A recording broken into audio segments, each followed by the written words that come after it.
ആശങ്കകൾക്ക് വിരാമമിട്ട് 1972 Soviet union ശുക്രനിലേക്ക് അയച്ച cosmos 482 ബഹിരാകാശ പേടകത്തിന്റെ landing module അരനൂറ്റാണ്ടിനു ശേഷം ഭൂമിയിൽ പതിച്ചു. ശനിയാഴ്ച പ്രാദേശിക സമയം രാവിലെ 9:24-നാണ് പേടകം ഭൂമിയുടെ അന്തരീക്ഷത്തിൽ കടന്നതെന്ന് റഷ്യൻ ബഹിരാകാശ ഏജൻസിയായ റോസ്കോസ്മോസ് അറിയിച്ചു. ഇന്തോനേഷ്യൻ തലസ്ഥാനമായ ജക്കാർത്തയ്ക്ക് സമീപം ഇന്ത്യൻ മഹാസമുദ്രത്തിൽ പേടകം സ്ലാഷ് ഡൗൺ ചെയ്തതെന്നാണ് ഏജൻസി പറഞ്ഞിരിക്കുന്നത്.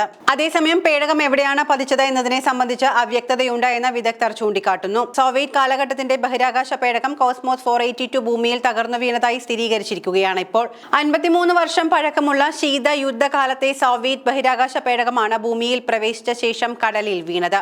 കഴിഞ്ഞ ദിവസം പുലർച്ചെ 2:24 ബഹിരാകാശ പേടകം ഇന്ത്യൻ മഹാസമുദ്രത്തിലെ ആൻഡമാനിന് 560 കിലോമീറ്റർ സമീപത്തായാണ് പതിച്ചിരിക്കുന്നത് എന്നാണ് പുറത്തുവരുന്ന വിവരം.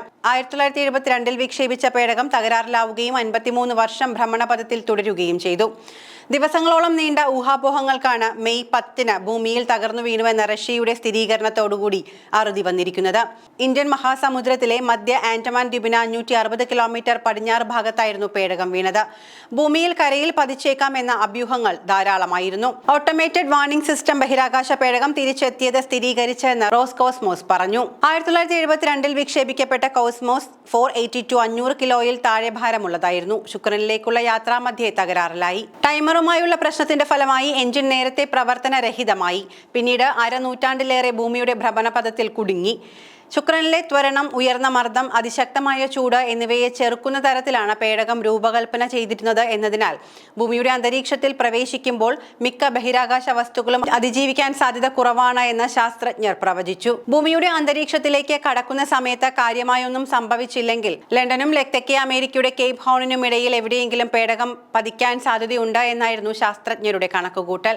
1972 മാർച്ച് 31-നായിരുന്നു കോസ്മോസ് 482-ന്റെ വിക്ഷേപണം. സോവിയറ്റ് യൂണിയന്റെ ശുക്രദൗത്യ പരമ്പരകളുടെ ഭാഗമായിരുന്നു ഇത്.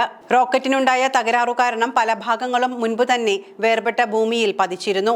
എന്നാൽ 500 കിലോഗ്രാമോളം ഭാരവും ഏകദേശം 1 മീറ്റർ വ്യാസവുമുള്ള ഗോളാകൃതിയിലുള്ള ലാൻഡിംഗ് മൊഡ്യൂൾ 53 വർഷമായി ഭൂമിയെ ചുറ്റുകയായിരുന്നു.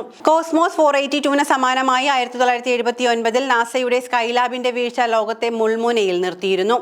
മെയ് 9-നും 13-നും ഇടയിൽ ഏത് സമയത്തും അത് ഭൂമിയിൽ പതിക്കാമെന്ന് ഗവേഷകർ പ്രവചിച്ചിരുന്നു. എന്നാൽ പിന്നീട് നാസയും യൂറോപ്യൻ സ്പേസ് ഏജൻസിയും മെയ് 10-ന് പേടകം എത്തുമെന്ന് അറിയിച്ചു. ഭൂമധ്യരേഖയുടെ 52 ഡിഗ്രി വടക്കോ തെക്കോ വീഴുമെന്നായിരുന്നു പ്രവചനം. കോസ്മോസ് 482 ഭൂമിയിലേക്കുള്ള പുനഃപ്രവേശനം ബഹിരാകാശ മാലിന്യങ്ങളുടെ വർദ്ധിച്ചുവരുന്ന പ്രശ്നത്തെ ഓർമ്മിപ്പിക്കുന്നു. മിക്ക ബഹിരാകാശ വസ്തുക്കളും ഭൂമിയുടെ അന്തരീക്ഷത്തിലേക്ക് വീണ് കത്തിച്ചാമ്പലാകുമ്പോൾ ചിലത്, പ്രത്യേകിച്ച് കോസ്മോസ് 482 പോലുള്ള ഭാരമേറിയതോ സാന്ദ്രമായതോ ആയ വസ്തുക്കൾ ചൂടുള്ള പുനഃപ്രവേശത്തെ അതിജീവിക്കുന്നു. പ്രത്യേകിച്ച് ശുക്രന്റെ ഇടതൂർന്ന അന്തരീക്ഷത്തിലൂടെ അതിവേഗം കടന്നുപോകുന്നത് പോലുള്ള അങ്ങേയറ്റത്തെ പരിതസ്ഥിതികളെ നേരിടാൻ വസ്തു രൂപകൽപ്പന ചെയ്തിട്ടുണ്ടെങ്കിൽ വിശാലമായ ശിഥിലീകരണമില്ലാതെ പുനഃപ്രവേശനത്തെ അതിജീവിക്കുക. കോസ്മോസ് 482-ന്റെ പരുക്കൻ ആകൃതി മിക്കവാറും പ്രതിരോധ ശേഷിയുള്ളതായിരിക്കും. സുരക്ഷയ്ക്ക് ഉടനടിയുള്ള ഭീഷണിക്ക് പുറമെ പാരിസ്ഥിതിക പ്രത്യാഘാതങ്ങളുമുണ്ട്. ഉപഗ്രഹങ്ങളും ബഹിരാകാശ പുനരുജ്ജീവനവും ഭൂമിയുടെ അന്തരീക്ഷത്തിലേക്ക് ദോഷകരമായ മാലിന്യങ്ങൾ പുറന്തള്ളുകയും ഓസോൺ പാളിയെയും പരിതസ്ഥിതിയെയും വലിയ തോതിൽ നശിപ്പിക്കുകയും കാലാവസ്ഥാ വ്യതിയാനത്തിലേക്ക് നയിക്കുകയും ചെയ്യുമെന്ന് ഗവേഷകർ മുന്നറിയിപ്പ് നൽകുന്നു.